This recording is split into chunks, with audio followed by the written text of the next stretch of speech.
Assalamualaikum warahmatullahi wabarakatuh.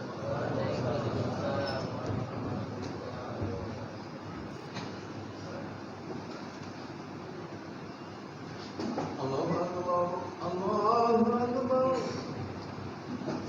Allahu Akbar, Allahu Akbar.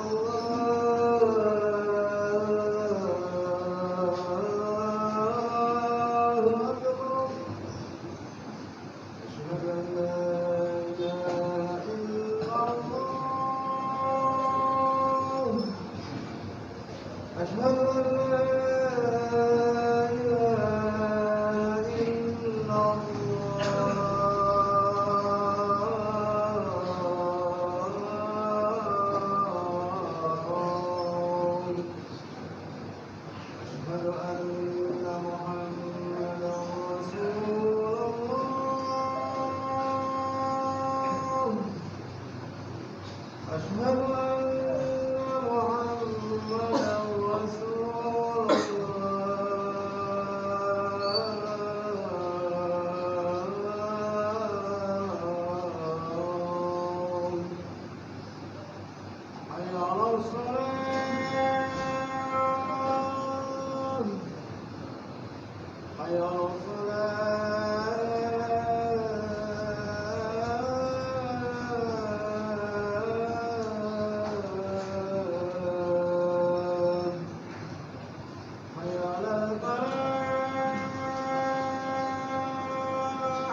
Alhamdulillahil malikil qahharil qawiyil azizil jabbar. Asyhadu an la ilaha illallah wahdahu la syarika lahu fil 'azamati wal majdi wal ikram. Asyhadu anna Muhammadan 'abduhu wa rasuluhul muhtar. Sallallahu wa sallam alaihi wa ala alihi wa ashabihi wa tabi'in lahum bi ihsan ma ta'aqaba al-layl wa an-nahar amma ba'du. Qala Allah ta'ala fil Qur'anil Karim sabiqu ila maghfiratin min rabbikum wa jannatin 'arduha ka'ardis samai wal ardh u'iddat lil ladzina amanu billahi wa rasulih dzalika fadlullah yu'tihi man yasha wallahu dzul fadlil 'adzim. Wa qala Rasulullah fil hadits syarif dzaka syahrun yaqulun nas anhu baina rajab wa ramadan wa huwa syahrun turfa'u fihi al-a'mal ila rabbil 'alamin. Fa'uhibbu ayyurfa'a amali wa nasrani. Sadaqallahul azim wa sadaqa rasuluhul karim wa nahnu 'ala dzalika minasy syahidin wasyakirin walhamdulillahi rabbil alamin.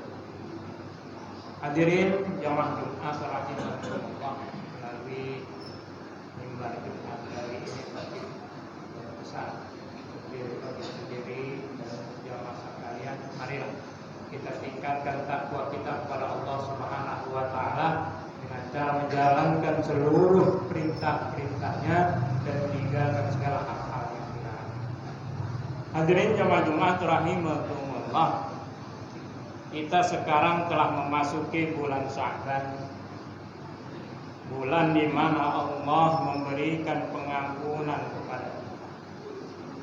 Rasul sallallahu alaihi wasallam bersabda, "Innallaha la yattali'u fi lailatin nisbi min Sya'ban fa yaghfiru li jami'i khalqihi illa li musyrikin aw Sesungguhnya Allah pada malam pertengahan Sya'ban melihat amalan para hambanya, lalu Ia memberikan ampunan kepada seluruh makhluknya kecuali orang yang musyrik atau orang yang sedang berseteru dengan sesama kaum muslim. Hadis riwayat.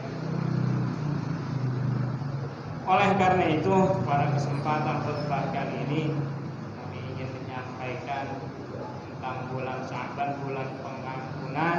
Semoga kita dapat melakukan amalan-amalan yang mengundang ampunan Allah dan meninggalkan perbuatan yang dapat bahkan menghalangi pengampunan dari Allah.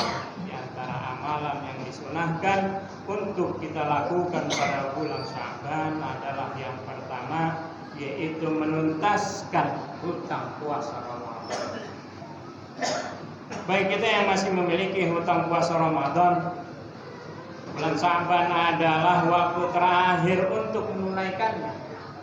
Aisyah radhiyallahu anha menuturkan, kana yakunu alayya shaum min Ramadan wa ma astati'u an aqdiyahu illa fi Sya'ban asyukulu bi Rasulillah sallallahu alaihi wasallam. Aku memiliki hutang puasa Ramadan, aku tidak dapat mengqadanya kecuali pada bulan Sya'ban karena sibuk dengan Rasul sallallahu alaihi wasallam. Hadis riwayat Bukhari dan Muslim. Jangan sampai kita memasuki bulan Ramadan sedang hutang puasa kita tahun kemarin masih belum kita tunaikan.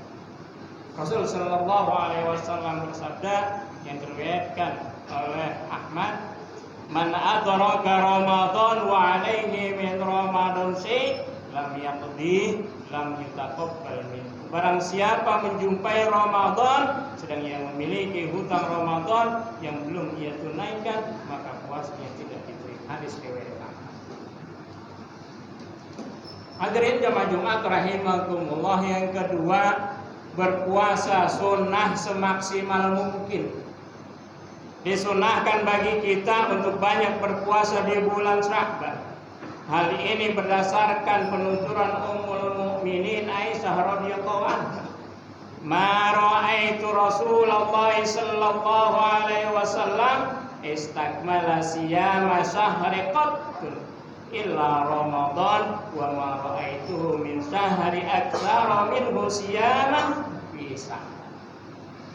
Aku tidak pernah melihat Rasul sallallahu alaihi wasallam menuntaskan puasa sebulan penuh kecuali puasa Ramadan, dan aku tidak pernah melihat beliau berpuasa di bulan tertentu yang lebih banyak dari puasa beliau di bulan Sya'ban. Hadis riwayat Muslim.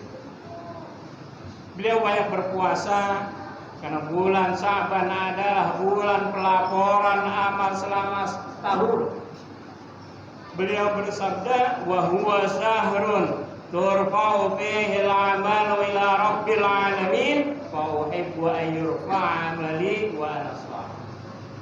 Ia adalah bulan di mana amalan-amalan hamba diangkat ke sisi Rabb penguasa semesta alam. Aku ingin amalku diangkat sedang aku dalam keadaan berpuasa. Hadis riwayat Ahmad. Hadirin jamaah Jumat rahimakumullah, amalan yang ketiga yaitu melakukan semua bentuk amal kebaikan. Kita dianjurkan untuk meningkatkan semua bentuk amal kebaikan di bulan Sya'ban, karena amal kebaikan yang dilakukan pada bulan itu pahalanya lebih besar. Hal ini secara tersirat dapat dipahami dari hadis Rasulullah sallallahu alaihi wasallam yang diriwayatkan Imam Ahmad. Dzaka syahrun yaqulun nas anhu baina Rajab wa Ramadan.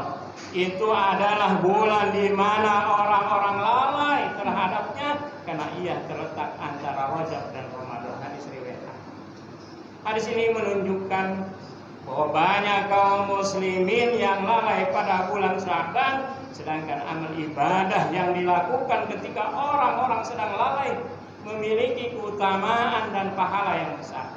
Sebagai contoh, qiyamul lail, pahalanya besar sekali karena kebanyakan orang dalam keadaan tertidur pulas. Berzikir di pasar pahalanya sangat besar karena kebanyakan orang sibuk dengan perniagaan. Begitu pula puasa dan berbagai amal kebaikan yang dilakukan di bulan Sya'ban berhak mendapatkan pahala yang besar karena kita lakukan di saat kebanyakan orang lalai terhadap tugas-tugas keagamaan.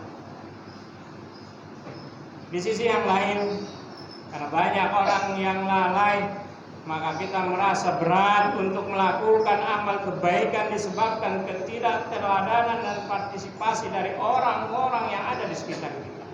Hal ini dapat memperbesar pahala dari amal kebaikan yang kita lakukan. Sebagai contoh, amal kebaikan yang dilakukan di masa-masa fitnah, pahalanya dilipat gandakan 50 kali lipat. Hadirin jamaah Jumat rahimakumullah, yang keempat yaitu meninggalkan amalan-amalan yang menghalangi ampunan Allah Subhanahu wa taala. Penyampaian laporan amal para hamba kepada Allah Subhanahu wa taala dan pemberian ampunan dari Allah kepada para hambanya terjadi pada setiap malam pertengahan bulan Sya'ban. Oleh karena itu, jangan sampai kita melakukan amal perbuatan yang dapat menghalangi ampunan Allah untuk diri kita. Rasul sallallahu alaihi wasallam